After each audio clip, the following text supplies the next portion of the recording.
animals on a working day? Depends on your facility. It really does. What I've found is that, so I guess kind of backing up a little bit there, is if I can get people that are helping me to be quiet, that is probably the biggest thing that has an impact on how those cattle flow through there. Because the natural tendency is to kind of get after them, right? And then that's when you start plugging stuff up, when you start causing balking, you get in the wrong position and so forth. So if you can do that stuff quietly, then that really pays dividends to do that. So the proper number of people, again, it's going to really depend on your facility and how you're set up. So one of the things that we talk about, or they talk about a lot in cattle handling and facility design, are solid sides versus open sides. So what's the preference? What's better?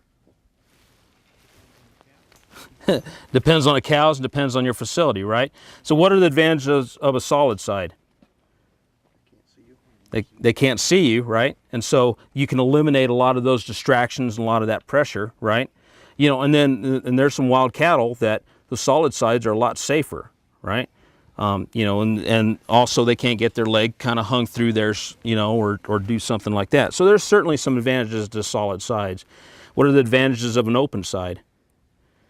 Easier to put pressure on them. Yeah, it's easier for you to put pressure and to relieve that pressure and so forth. So just like I was showing you there and how I was able to, you know, work along the side there. So if I wanted to speed them up, I walked opposite of their flow, past that point of balance, and had them do that. Wanted to slow them up, I got in front of that point of balance and slowed them up. So I can do that if I have those open sides, if they can see me.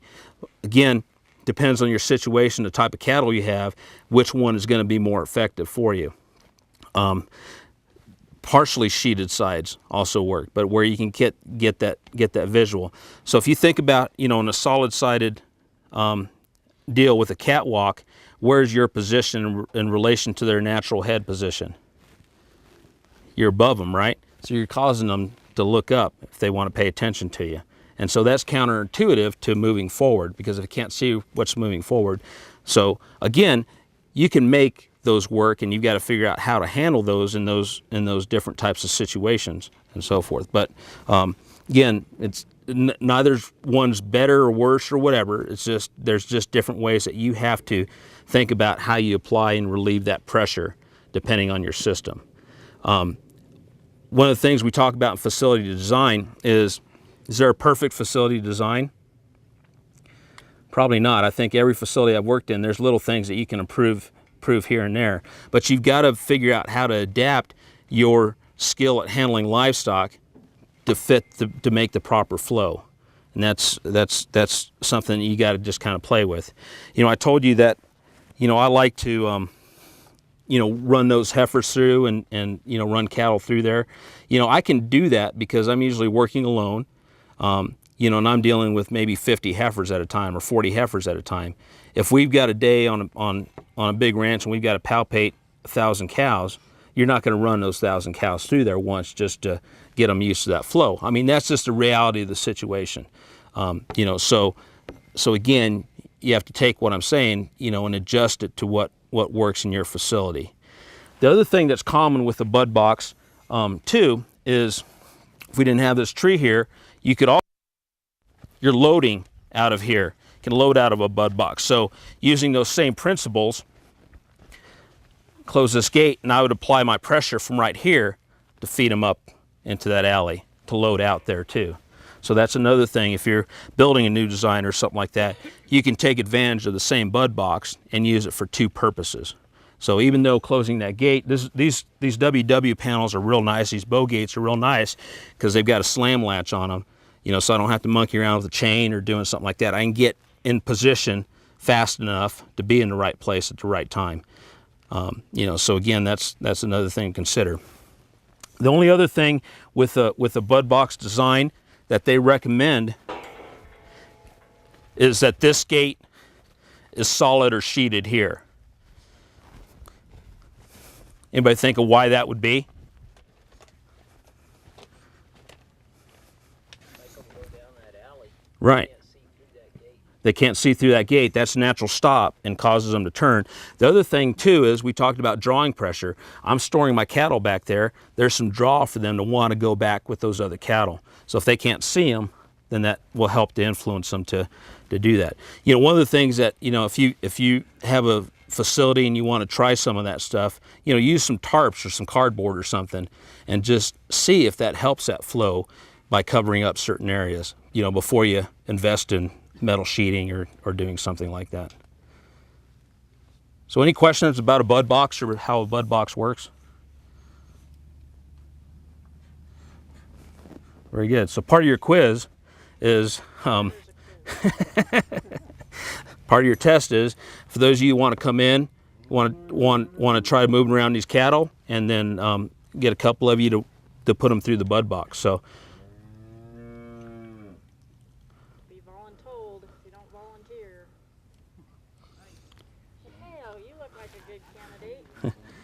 so if anybody wants to try it, I mean, this is your opportunity right here to ask any questions or try it or you know or figure it out.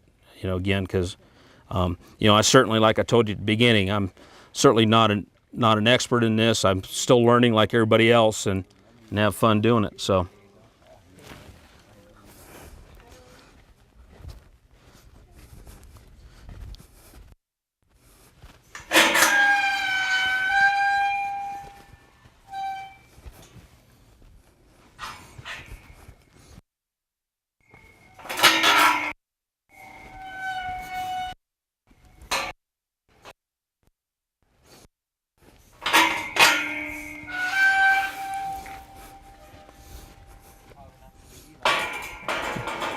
You do it how you want it.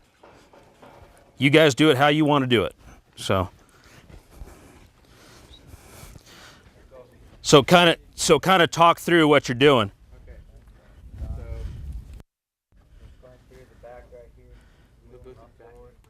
Kind of go to the side a little bit. Yeah, you kind of want to work them from the side if you can a little bit. People, you're gonna go up there more. Kind of go up here. And I'll push them up and just make sure they don't make it. Let's go.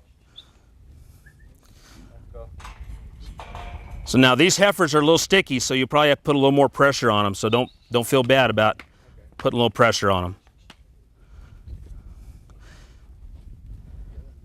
So step right into them there. There you go. There you go. Step in. As soon as they move, back off. Relieve your pressure. There you go. Oops. Come on. Let's go. So I kind of messed you up here. I didn't.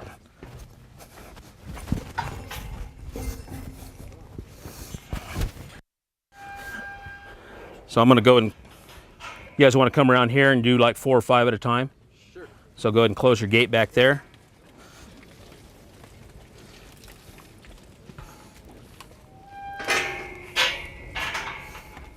Come on now. So you pull 4 or 5 out and then close your gate behind you there.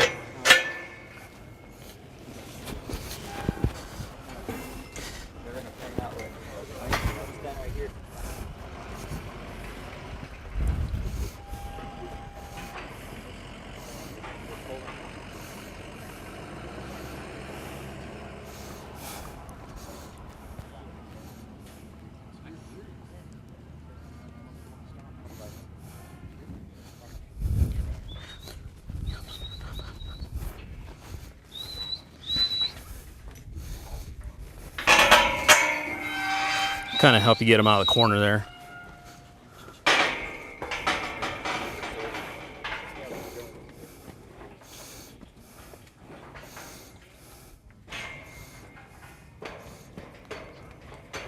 So go ahead and close your gate there. Get that side right there. Stay right there.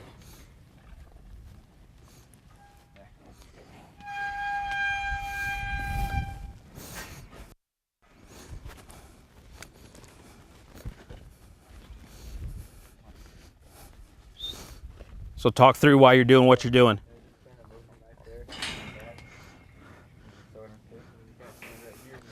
Don't go walking too fast. You don't want to stop driving the alley a little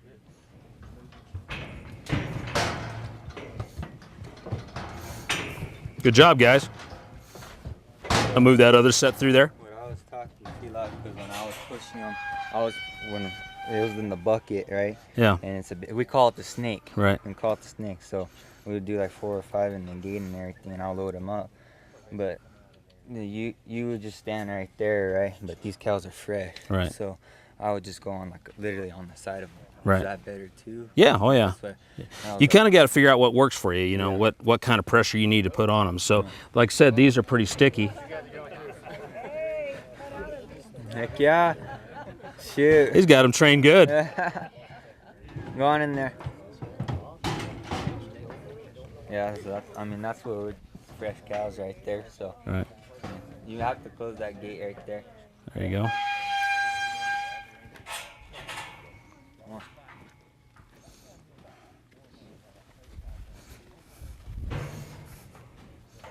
Cool. Got them stuck, huh? Yeah. Very good. Does it matter like what side you go on? Like, Yeah. So the question was, does it matter what side you go on? So again, when you're trying to draw them that way, you want to be on this side here instead of that side. instead of that side, because if you think about, if you're on that side, what's your name again? I'm sorry. Marteo. Mateo. So if you're on that side, they're going to want to go around him, and so they're going to be trying to point the wrong direction. So if you're right here, they're going to want to go around you, and so you want to be in that position. So it's a little tougher if there are two of you in there, and so you did the right thing. You kind of backed off and let him kind of do that thing a little bit, so that they paid attention to him. Remember, I told you they can't pay attention to two things at once, and so by you guys doing that, you were able to have them focus on you to move them up through there. So if that makes sense. Again, if you had a loadout going out that way, you would want to be in your position where you're at now, because again, you want them to curve around and kind of follow you around there. Done deal. Make sense? Yeah. So good job. Cool. Anybody else want to try it? Yeah, come on.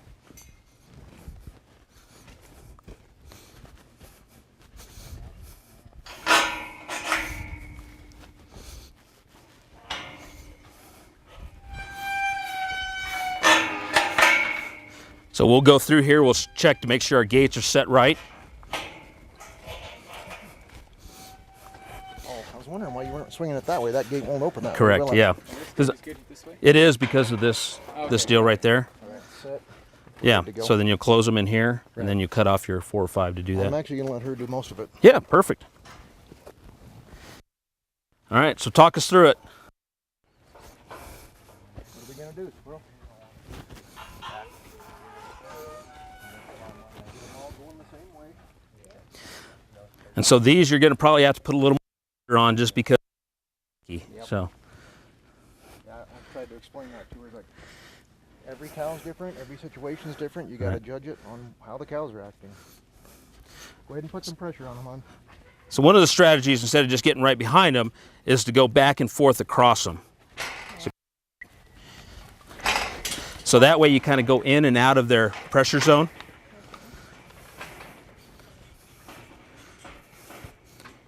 Keep pushing.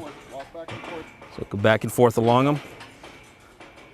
And then you'll want to put some pressure from the side there. Don't put too much on that back when you get, don't get too trimmed or shoulders. Okay, push them up a little bit. Walk back and forth, walk back and forth. They're getting pretty tight. Don't get too tight before it. Put some pressure on that back one. Very good. Hit the gate. When you get the next gate, hit the gate.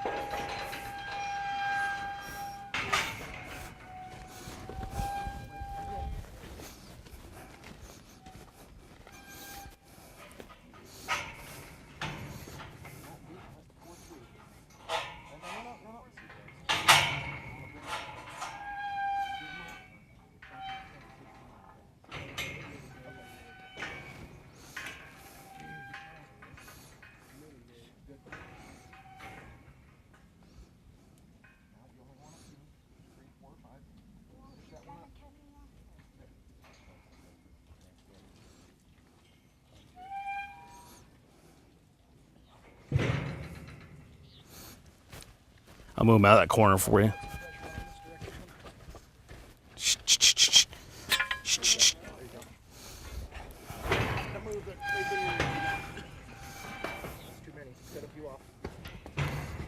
back if you. Actually, bring them all back. Bring them all back so it'll work properly.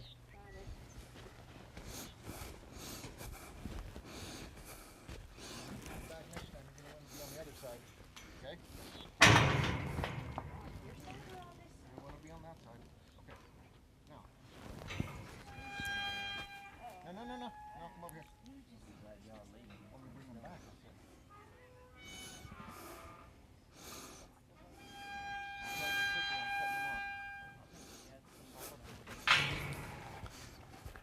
I'll help you. I'll give them a little pressure out of this corner.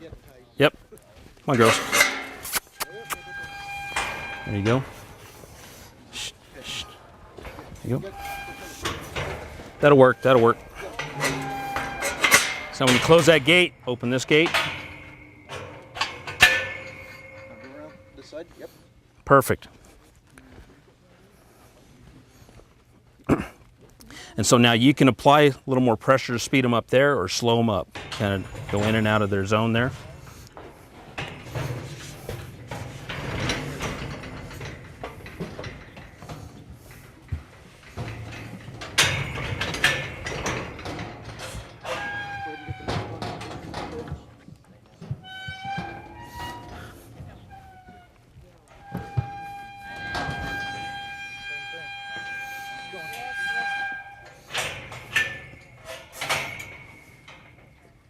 Whoops, see, now I was a little too slow.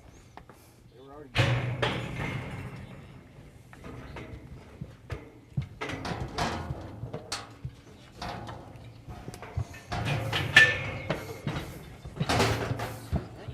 Yeah. Nice facility. There's a gate right there.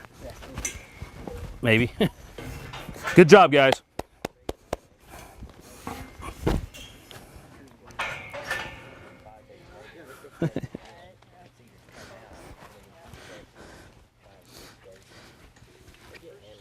So that kind of brings up another point about this whole stockmanship and stewardship stuff is who's probably the hardest person to learn from. And especially at a certain age when puberty sets in, dads and grandpas or moms, it's really hard to listen to them because they don't know anything at that point. It's not till later you figure out they actually maybe know something. We think about, what the average age of the rancher or farmer in the United States, and that's going up. And I think that, a lot of it is we don't have young people in our families that want to come back to the ranch. And I think that's something that we seriously need to think about.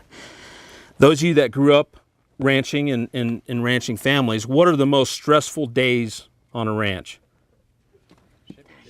Shipping day, branding, right? Weaning.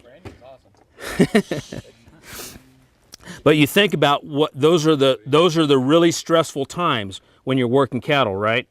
And why is that? Yeah. And in my case, Dad's always yelling at me because I'm in the wrong place or not doing the right thing or I'm too slow or too quick or whatever that is.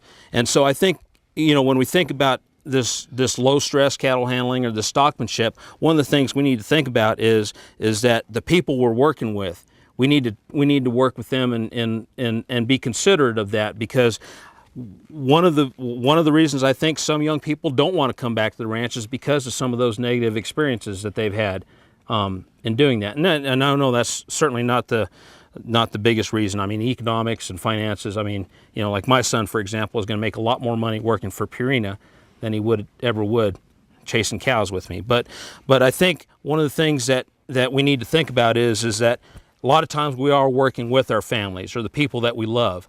And so we really need to be considerate of that and be cognizant of that, because that should be a fun time. I really, truly enjoy working cattle. I enjoy weaning and shipping and processing. This is really dumb, but one of my favorite things to do is to load cattle to see if I can get them to kind of flow the way I want them to without getting them stirred up. But again, we need to make sure that we're doing that in a way that allows those young people to want to be part of it, to enjoy that experience and so forth. And that's not saying you're going around hugging every 5 minutes or whatever. It's just, maybe not yelling and cussing so much, and putting that pressure on them as well. Give young people jobs that are appropriate. Give them jobs that are appropriate, something that's within their skill level. Because I'm probably not going to put, a 7-year-old that hasn't had a lot of cattle experience here doing my flow. But you can teach them how to work that alley, how to get those cattle to move in that alley. So trying to find the appropriate jobs where they're valued and where they can be successful, I think is really important. And I think that'll go a long ways to helping to make sure that young people want to continue to stay on the ranch and continue to be a part of this. Again, those of you that are in this as a business and that you primarily make your living from this, that it generally is not the most lucrative career option that you could have. But it's a way of life that we value, and there's a lot of, I get most of my paycheck in enjoyment because I love what I'm doing. I love being a part of producing the food and fiber of this country, and I crave learning more about it and doing it in the best way that I possibly can. And so being able to transfer that on to the next generation, I think, is really, really important, and really something that I think we should be cognizant of, because it is important.